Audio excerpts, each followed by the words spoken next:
cocktail vocabulary consists of shaken, not stirred. Stir is ready to mix up your next mixed drink with their consistently perfect ice.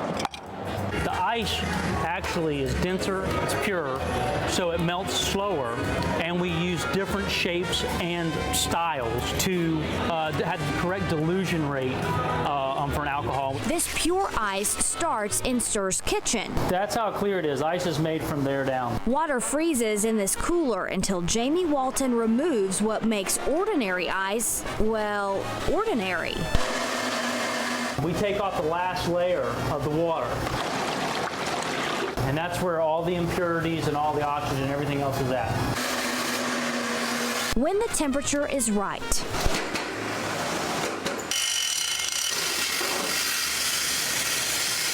the block is boosted and the cut commenced.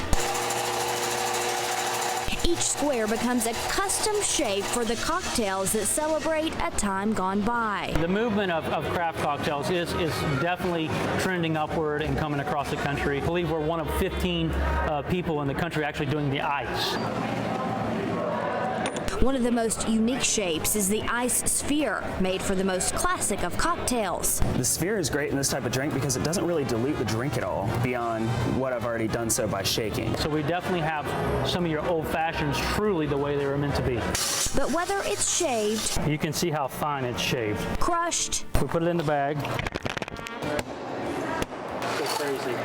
Or sphered, Stir hopes that your happy hour sip leaves a unique taste for their South Side space. It's really great for us to be able to come in town, our hometown, and at an icon like the Choo Choo and actually bring value and be part of such a part of town, the South Side, as it's growing and developing and be hopefully a cornerstone to that community. For Made in Our Hometown. And here we have our old fashioned. I'm Latricia Thomas. It's good footwork right there. How about that? Baryshnikov. So I'm a rep in the outdoor industry, so I travel and climb. John DeRoe's job title is sales rep. It's hard to say it's a sales rep because you're selling stuff that you love doing and something that you're passionate on. We went to work with John for 2 days, and we didn't see him sell anything. He works for a company called Petzl. We watched him take what Petzl makes and put those products to use. So they're manufacturing products like helmets, harnesses, carabiners, pulleys, ascenders, descenders. They also do a headlamp, hands-free lighting. Yeah. But that company also works with a lot of different industries that need its gear, such as rescue crews and pole and tree climbers. Another big market for us also is military. So we've been in war in the mountains over in Afghanistan, Pakistan, so they need mountaineering equipment to help move safe around the mountains. John has been climbing rock since high school in the early 90s. Now, in many ways, he works to grow that community that uses all the gear he sells. This area right here is world-class area. This is the Stone Fort, or Little Rock City, near Soddy Daisy, a great spot for local climbers. The Chattanooga area is one place in the country where the rock climbing community is huge and continues to grow. Used to, when I first moved here, as a small contingency of climbers, you knew what everyone was doing, who everyone was climbing in the scene. In today's world, it's a mecca for rock climbing. People are traveling here from all over the world to climb here. And the more people that come here, the bigger the need for places to climb. Here in the Southeast, we're working with private and public landowners. And so we have to establish these relationships, create management plans with them. And so it's really fun to take where I've grown, to take my career and my path of climbing and to get more involved in that, just to paint a really good future for climbing. And one specific place that is happening is here in Ray County. We're helping complete the Cumberland Trail. And that, among other things, helps open up new areas for rock climbing in southeast Tennessee. Again, we are coming out here and climbing and kind of breaking it in, as also coming out and figuring out the lay of the land, the lay of the trails, the lay of the bridges, and still working on the infrastructure as well.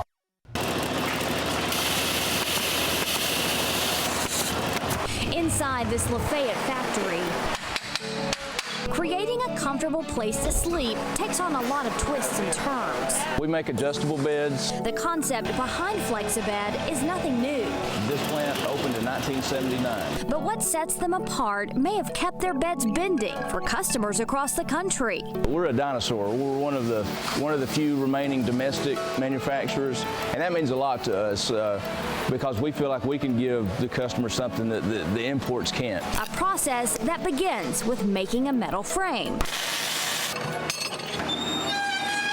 Is aiming to please all kinds of customers. It really runs a gamut. Anybody from a teenager wanting something to play video games in, all the way up to somebody that really needs an alternative for a hospital bed. The frame is attached to the wooden platform. And then the motor. What raises her up and down. After the base is upholstered and boxed.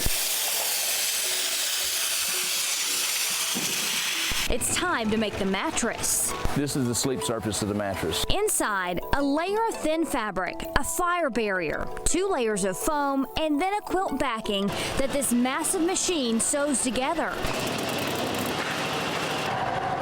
The finished product moves on to get a finished edge and meet its match as far as foundations go. And then he'll take a piece of foam and attach it on both sides. But while the end goal is a bed that can rise and fall at the touch of a button, this manufacturer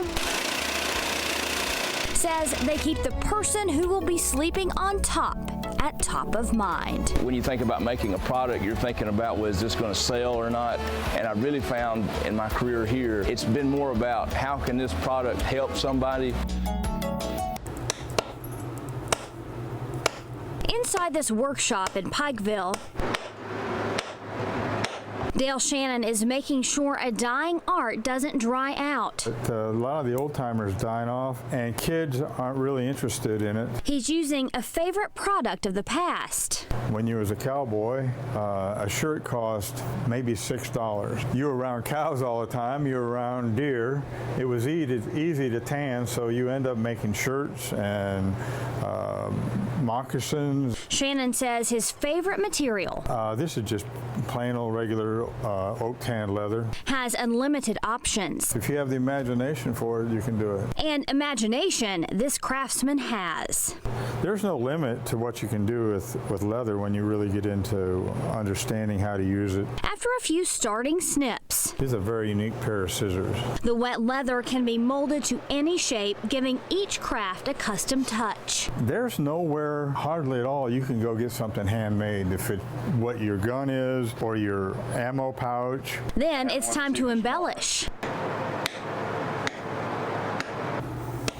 A cedar and run down the center of that. Whether it's tooling or a basket stamp, the look of the Old West is what keeps customers coming back. You start at the edge and you make it dark. I get people coming from Alabama, even far away as Texas, and say, I can't get this at home anymore.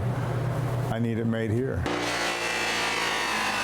For handcrafted goods that don't even bear their creator's name. No, I don't do it anymore. I'm not that full of pride. They know who they got it from.